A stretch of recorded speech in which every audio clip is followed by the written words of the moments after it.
आइए सुनिए, देखिए, समझिए सनातन सत्य। जैसी दृष्टि वैसी सृष्टि, दृष्टि विज्ञान।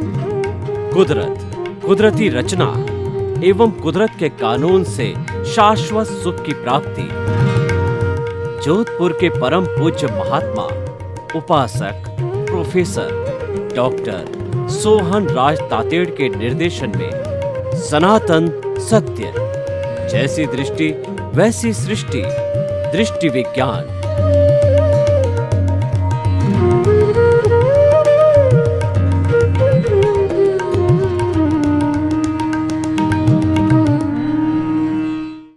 भाइयों और बहनों, मातृशक्ति को नमन आज का हमारा बहुत सुंदर विषय, वैश्वीकरण के फायदे और नुकसान।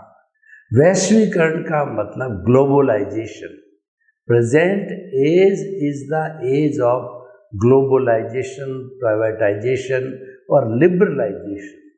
ग्लोबलाइजेशन का मतलब ये कि विज्ञान ने इतने साधन पैदा कर दिए कि हम विज्ञान की दृष्टि से बहुत करीब आ गए।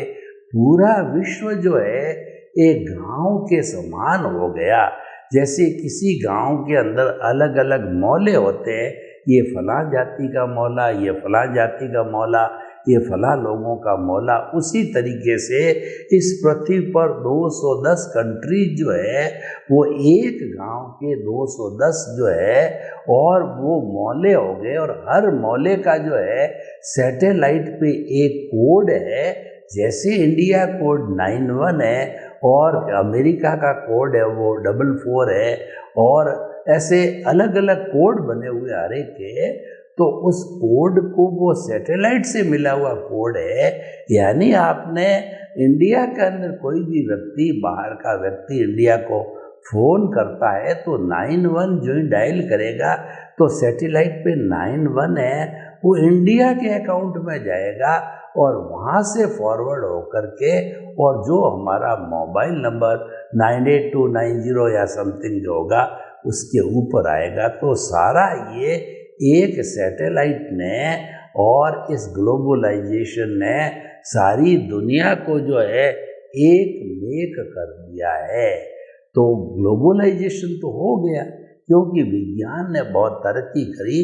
पहले जो ये सारी केबलें, ये सैटेलाइट नहीं था, पहली केबलें जो है वो हमारे समुद्र के अंदर डाली जाती थी, उससे एसटीडी वगैरह होती थी। और जब इसका आविष्कार हुआ सैटेलाइट का, वो केबलों का उपयोग रुक गया और बड़ी सुविधाजनक हो गया सैटेलाइट पे। अब आराम से इंटरनेट चलता है और आराम से हमारा मोबाइल है, टीवी है वगैरह चलते हैं, और विश्व के किसी भी कोने की खबर जब वो उस सिस्टम से जुड़ता है तो खबर पूरे विश्व के सभी जो देशों के अंदर जो टीवी देखते हैं वहाँ चली जाती है, इंटरनेट पे चली जाती है, आदि आदि। तो कहने का अर्थ ये कि ग्लोबलाइजेशन का ये बड़ा फायदा हो गया कि हम एक दूसरे के बहुत करीब आ गए। जब व्यक्ति करीब आता है तो करीब आने से क्या होता है कि उसका मेल जोल बढ़ता है और सभी तरह की चीज़ों का आदान प्रदान होता है। अब मैं ग्लोबलाइजेशन, प्राइवेटाइजेशन और लिबरलाइजेशन के पहले फ़ायदे बताता हूँ कि जब हम पास में आए तो हमारा राजनीतिक, आर्थिक, सांस्कृतिक, धार्मिक जो है इन सब चीज़ों का आदान प्रदान हुआ। यानी कि हमारी जो संस्कृति हमने दूसरे देश को इन माध्यम से दी, दूसरे देश की संस्कृति को हमने हमारे यहाँ एडॉप्ट की, सांस्कृतिक आदान प्रदान हो गया। राजनीतिक दृष्टि से हमारा कॉन्स्टिट्यूशन दूसरों को बताया, दूसरा कॉन्स्टिट्यूशन हमने लिया। और मेडिकल साइड में देखिए, इंजीनियरिंग साइड के अंदर देखिए, कृषि साइड के अंदर देखिए, और ये हमारे जीवन के अनेक अनेक आयाम हैं। उन सब की एक्सपर्टाइजेशन अगर हमारे पास में ज़्यादा है तो हमने दूसरे देशों को भेजी और दूसरे देशों का एक्सपर्टाइजेशन हमने लिया। हमारे वैज्ञानिक उधर गए, वहाँ के वैज्ञानिक इधर आए।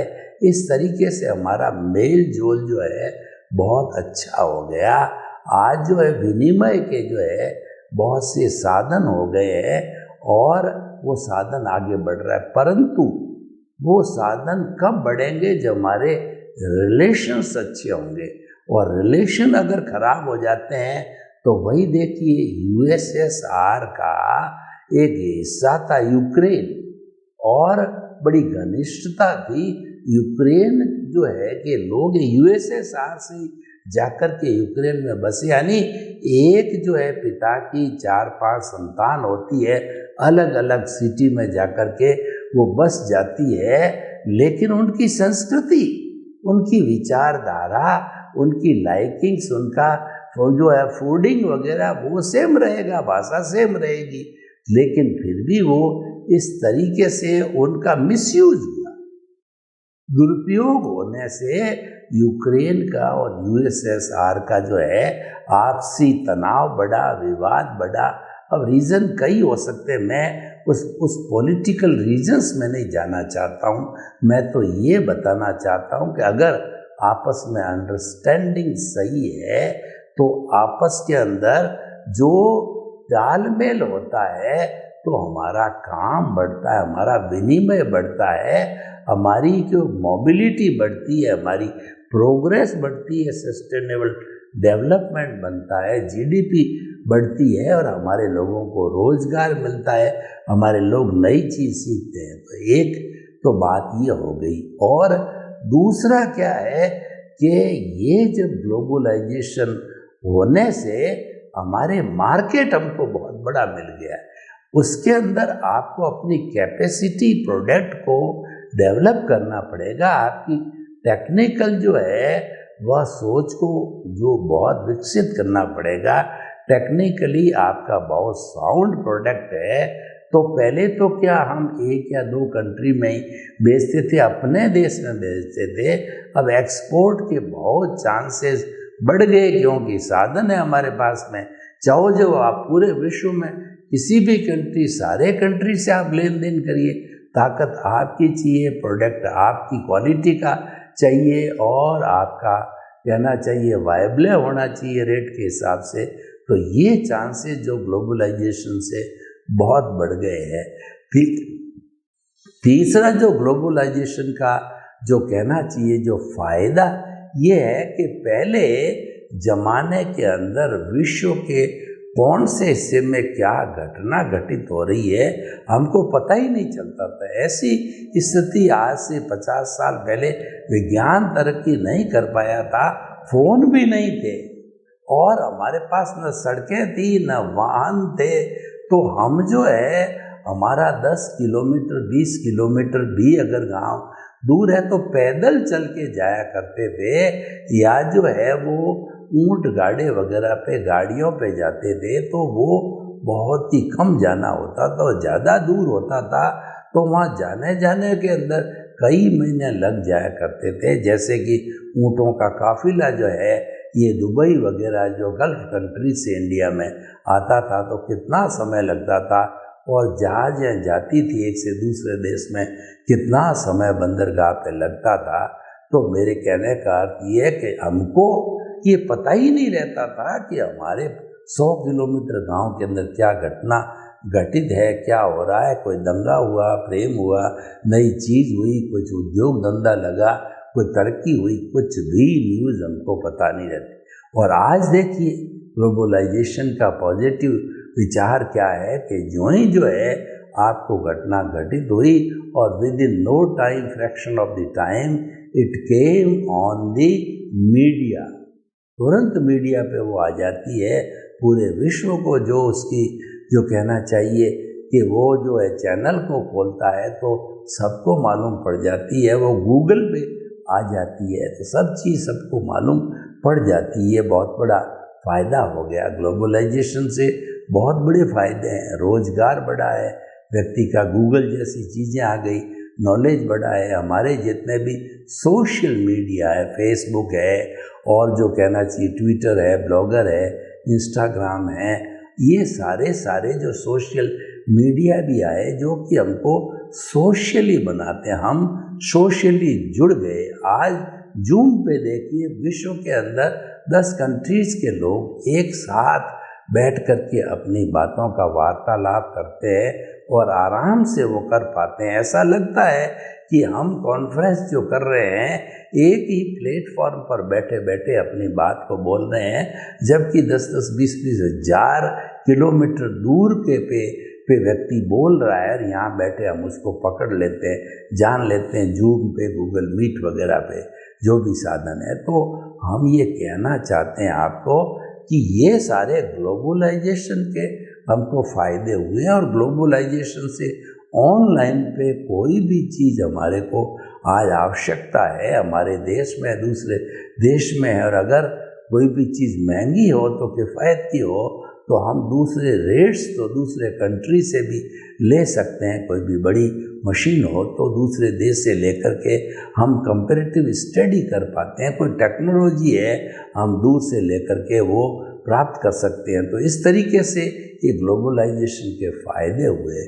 अब ग्लोबलाइजेशन के नुकसान भी हम आपको बताते हैं कि कहने को तो हम करीब आ गए, हमारा वसुधैव कुटुंबकम पुराना था, इसी कॉन्सेप्ट पे वर्क करता था कि ये वन वर्ल्ड, वन स्काई और वन अर्थ और one God, one sun, one religion, that is the मानवता, ये हमारा वसुधैव कुटुंबकम की परिभाषा है। और प्रेम जो है वो सबसे बड़ा रसायन जो है उन सब चीज़ों की जड़ में था। जो मानव जीवन की जड़ का सिंचन होता था वो प्रेम के जो है कहना चाहिए पानी से सिंचन होता था, खाद से सिंचन होता था, लेकिन वो प्रेम गायब हो गया तो जड़ जीवित नहीं रही। अब ऊपरी पत्तों को आप सींचते रहो तो क्या है, जब जड़ जीवित नहीं है तो ऊपरी पत्ते ज़्यादा लंबे समय तक जीवित नहीं रह सकते। हमारे भीतर आत्मा नहीं है तो ठीक है, आईसीयू के अंदर कोई भी व्यक्ति को कोमा वगैरह में है या मतलब आईसीयू में थोड़े समय तक पंपिंग वगैरह ऑक्सीजन देके उसको जिंदा रख सकते हो, लेकिन जब आत्मा चली जाती तो जिंदा रखने का प्रश्न ही नहीं है। तो वो हमारी आत्मा का मेन जो सोर्स है, सूत्र है, वो प्रेम है। उस प्रेम का धागा आज टूटता जा रहा है। तो रहीमदास जी ने कहा कि रहीमन धागा प्रेम का और मत तोड़ो छिटकाए और टूटे फिर न मिले और मिले गांठ पड़ जाए। यानी जो हमारा प्रेम सबसे बड़ा रसायन है, उस प्रेम के अंदर कोई गांठ मत पड़ने दो। अगर वो गांठ पड़ जाती है तो कई गांठें होती है तो फिर वो जो धागा होता है वो ज़्यादा उपयोगी नहीं होता। उस धागे को अगर सुई में डालोगे तो वो गांठ ऑब्स्टेकल करिए गांठें हैं वो व्यक्ति को दूर ले जाती है। कहने को तो कहते हैं ग्लोबलाइजेशन से नज़दीक आ गए, लेकिन जो है घर में बैठा हुआ व्यक्ति भी जो है व्यक्ति से दूर हो गया, बेटा बाप से दूर हो गया, पत्नी पति से दूर हो गई और बच्चे माँ बाप से दूर हो गए, क्योंकि प्रेम का जो सोर्स था, प्रेम का जो दरिया था वो सूखने लग गया। इसका कारण एक ग्लोबलाइजेशन भी है कि व्यक्ति क्या है, दूसरे जितने भी साधन हैं जैसे आज टीवी है, मोबाइल है और हमारा टैब है, इंटरनेट है, वो सारा ध्यान व्यक्ति का उन जड़ पदार्थों में चला गया। जबकि हम ग्लोबलाइजेशन नहीं था, हम चेतन लोग साथ हिलमिल करते थे।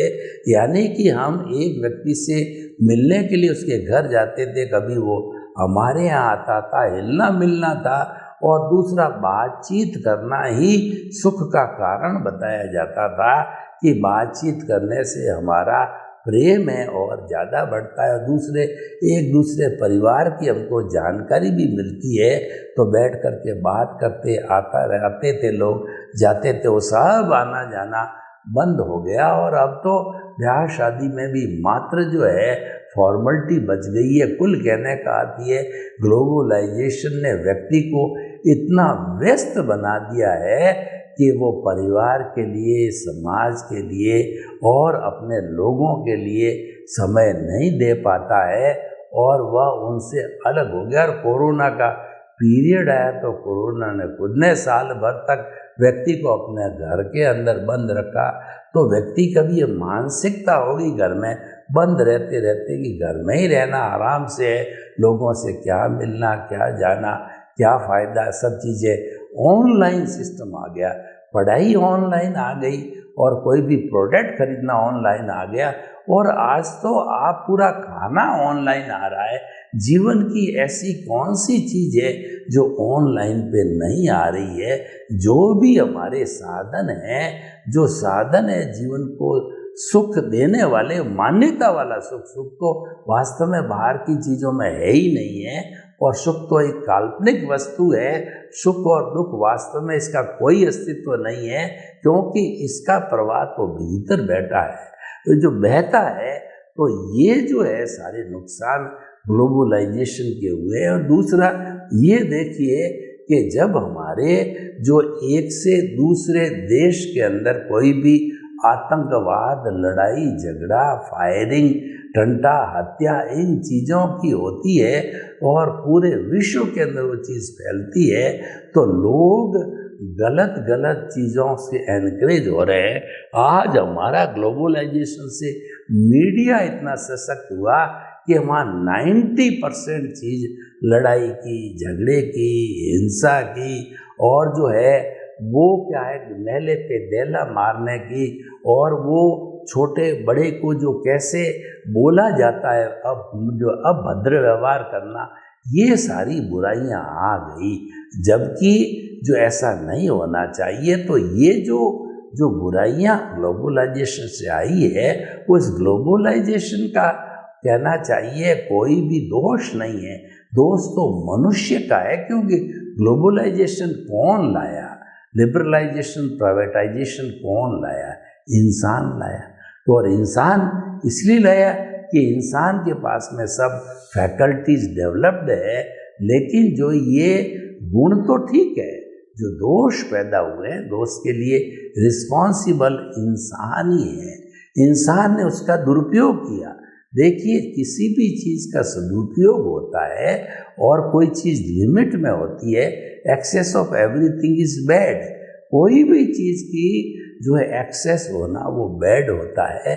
चाहे आपकी बुद्धि भी अतिरिक्त होती है, वो भी खराब है। पैसा भी बहुत ज़्यादा होता है, वह भी खराब है। हर चीज़ जो है आवश्यकता से अधिक है वो खराब होती है। लिमिट में हर चीज़ सब अच्छी लगती है। तो हमने क्या है कि दुरुपयोग किया चीज़ों का। ग्लोबलाइजेशन के लिए हम लोभी बन गए, हमने धन को प्राथमिकता दी। मैं आपको एक बताना चाहता हूँ कि एक सेंटर से एक व्रत खींचा जाता है। आज से जब विज्ञान ने ज़्यादा तरक्की नहीं की, तो सेंटर के अंदर वो गुण रहते थे, मूल्य रहते थे, गुणी व्यक्ति रहते थे, आचारवान रहते थे, आचारशील व्यक्ति रहते थे, और राजनीति पर भी धर्म नीति चलती थी। देखिए, भगवान राम के समय का देखिए कि वहाँ पर जो है वशिष्ठ जो है गुरु है, उनका जो सीट ऊपर होती थी और दशरथ की सीट नीचे रहती थी। हर एक राजा के अपने अपने गुरु होते थे। गुरु के परामर्श के बिना कोई भी जो है पब्लिक का ऑर्डिनेंस कहिए, रूल कहिए, नहीं बनता। क्योंकि गुरु के पास ज्ञान होता है, गुरु परमार्थी होते हैं, और गुरु भी सभी का हित चिंतन करते हैं, तो उनकी राय ली जाती थी। अब वो धर्म नीति तो गायब होगी। अब राजनीति जो है वह स्वार्थों के घेरे में आ गई। वह जो है वो धन के लोभ के अंदर आ गई। जो सबसे ज़्यादा जो आज नुकसान हुआ है इन 50 सालों में, कि जो केंद्र के ऊपर जो गुणी और गुण रहते थे और परिधि के ऊपर हमारे जितने भी धन संपत्ति, साधन, सत्ता और ये पद प्रतिष्ठा रहती थी, तो उसको धन को तो ले आए लोग केंद्र के अंदर, और केंद्र के अंदर गुण और मूल्य उनको पटक दिया परिधि पे। यानी आज गुणी व्यक्ति की, चरित्रवान व्यक्ति की, मूल्यों की, अच्छी बातों की कोई कदर नहीं है। बाई हुक और क्रुक पैसा कमाओ। जिसके पास पैसा ज़्यादा है वही व्यक्ति जो सबसे गुणी व्यक्ति है। ये मूल में भूल हो गई है। ये ग्लोबलाइजेशन का बड़ा दुष्परिणाम है, और ये दुष्परिणाम लाने वाला मनुष्य ही। हमें क्या करना है, आज के इस युग को देखते हुए हमें करेक्शन देना है। हमारा ग्लोबलाइजेशन की कोई गलती नहीं है, प्राइवेटाइजेशन लिबरलाइजेशन की कोई गलती नहीं है, लेकिन जो जो दोष आ गए हैं इन दोषों के अंदर आप करेक्शन लीजिए, और अगर हम कोई भी दोष वाली चीज़ को करेक्ट करके और अच्छा बना देते हैं तो चीज़ अच्छी हो जाती है। और करेक्शन कौन देगा? करेक्शन भी तो मानव ही देगा। जैसे शिक्षा को देख लीजिए कि पुराने जमाने की जो गुरुकुल की जो शिक्षा होती थी, गुरुकुल की शिक्षा में मूल्य सिखाए जाते थे, विनय सिखाई जाती थी, और जो जीविकोपार्जन की बातें तो सिखाई जाती थी, लेकिन सबसे पहले मूल्यों की, विनय की, श्रम की, सम और श्रम। सम का मतलब समभाव रखना, शम का मतलब आपके जितने भी उपाधियाँ, क्रोध, मान, माया, लोभ है उसको दबा के रखना, और श्रम का मतलब व्यक्ति मेहनती होना चाहिए। तो ये पाठ जो है वो हमारी गुरुकुल प्रणाली के अंदर सिखाया जाता था। प्रकृति की गोद के अंदर हो, अपने सब काम अपने हाथ से करो, और अहंकार बिल्कुल नहीं करना है, और आपको समभाव रखना है, राग द्वेष को नियंत्रण के अंदर रखना है, और आपको जो कर्ता नहीं बनना है, लेकिन घमंड नहीं करना है। लेकिन जो इस ग्लोबलाइजेशन से सारे अवगुण हमारे भीतर आ गए, तो हम ये अगर करेक्शन दे देते हैं, जो जो कमियां आई, जो जो गलतियां आई है उनको हम हटा देते हैं, तो हटा देंगे तो ये उपयोगी चीज़ हमारे पास होगी। एक चाकू है, उस चाकू का अगर सदुपयोग हम करें तो कितनी चीज़ों में उसको काम ले सकते हैं। सब्जी को काटने में, फ्रूट को काटने में, किसी रस्सी को काटने के अंदर, और हमारा कोई ढक्कन नहीं खुल रहा है तो उसको करने में, स्क्रू नहीं खुल रहा है तो उसकी तेज धार से चाकू से खोला। यानी विविध विविध तरह के उपयोगी कार्य हम उस चाकू से कर सकते हैं। लेकिन इंसान क्या करता है कि वह सदुपयोग कम करता है, दुरुपयोग ज़्यादा करता है। आज जड़वत जो इंटरनेट और आपका मोबाइल, टीवी, सोशल मीडिया है, ये बुरे नहीं हैं, परंतु लोगों ने इसके अंदर इतनी अश्लीलता, जैसे यूट्यूब है, इतनी बुरी चीज़ें, इतनी अश्लीलता डालती, और मीडिया के अंदर इतना जो है टिट फॉर टैट, मेले पे बेला, और इतनी प्रतिक्रिया, इतनी लड़ाई झगड़ा, हिंसा, डकैती और एटीएम तोड़ना वगैरह, कुकृत करना, बुरी बुरी चीज़ों को सिखाने की टेक्निक डाल दी। जबकि स्कोप इतना हिंदुस्तान के अंदर, तो इतने इतने महान हस्तियाँ हुए, राम हुए, कृष्ण हुए, महावीर हुए, 24 तीर्थंकर हुए, और गांधी जी हुए, विवेकानंद हुए, कितने कितनों के बाबा साहब अम्बेडकर हुए, कितने कितनों की जीवनी को बताऊं, वो नहीं बताते हैं। झांसी की रानी हुई, अहिल्याबाई हुई, लेकिन वो बताते नहीं हैं। और इसी कारण से हमारे यहाँ जब इतनी बुराइयां हैं वो समाज में धीरे धीरे धीरे घर करने लग गई है, और आज जो है एक अच्छा इंसान बनाना असंभव सा प्रतीत होने लग गया। खैर, ग्लोबलाइजेशन के गुण दोष हमने बताए, निराश होने की जरूरत नहीं है, हमें हमेशा आशावादी रहना चाहिए। हमें क्या करना है, उन दोषों को, गुण हैं, अच्छी बात है। देखिए, गुण हमेशा इनवाइटेड है, अच्छी बातें हमेशा इनवाइटेड है। अच्छी बात कौन सुनना नहीं चाहेगा, अच्छी बात कौन काटना चाहेगा, कोई नहीं काटना चाहे। क्यों? वो सबके हितकारी है, सबके काम की चीज़ है। और देखिए, जहाँ जहाँ बुराइयाँ है उन बुराइयों को लिस्ट करो, लिपिबद्ध करो, और उन बुराइयों को मनुष्य के जीवन से निकाल दो।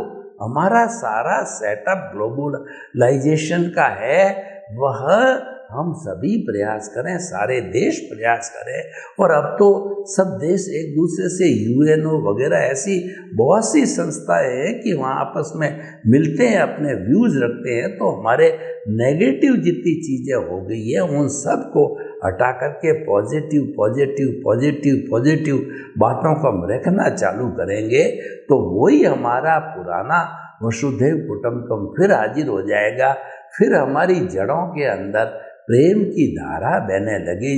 जब इंसान इंसान से प्रेम करेगा तब वो वसुधैव कुटुंबकम का जो आधार है वो पुनः आ सकता है। आज विज्ञान कहने में तो ग्लोबलाइजेशन हो गया है, हम इस बात से इनकार नहीं करते हैं, बहुत विकास हुआ है, लेकिन इंसान के मस्तिष्क में कहाँ विकास हुआ, इंसान के मन में शांति कहाँ, इंसान के मन के अंदर प्रेम कहाँ, इंसान के मन में इंसान के प्रति आदर सत्कार की भावना कहाँ। इंसान तो इंसान को लूटना चाह रहा है, इंसान तो इंसान का जो कहना चाहिए कि वह उसका दुश्मन बन गया है। इन सब बुराइयों को जो जो आ चुकी है उसको इकट्ठा करके और उसमें से हटा दिया जाए तो पुनः प्रेम, भातृत्व, विनय और सबके प्रति सम्मान की भावना पैदा होगी। यही आज का हमारा विषय है। सर्वे भवन्तु सुखिनः, सर्वे सन्तु निरामया। लोक के सब जीवों को सुख मिले, शांति मिले, आनंद मिले, प्रेम मिले और इंसान इंसान के करीब आए। प्रेम सबसे बड़ा रसायन है, वो बढ़े आपके प्रति मंगल भावना। ओम शांति।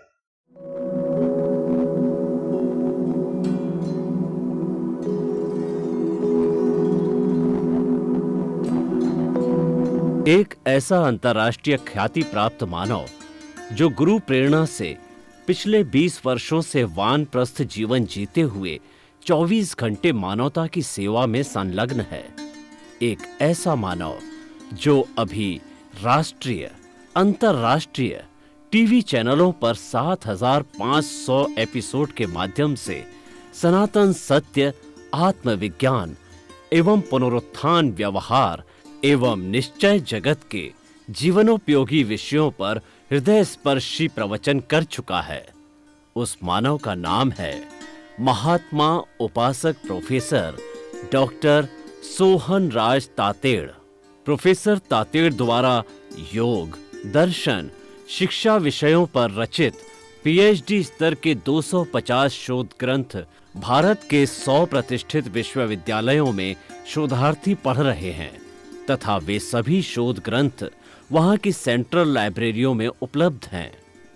महात्मा सोहन राज ने अभी तक हजारों स्कूलों, कॉलेजों, विश्वविद्यालयों एवं संस्थाओं में सेमिनार, वर्कशॉप, कैंप लगाकर लाखों विद्यार्थियों को योग, दर्शन, शिक्षा का प्रशिक्षण देकर उन्हें सुसंस्कारित किया।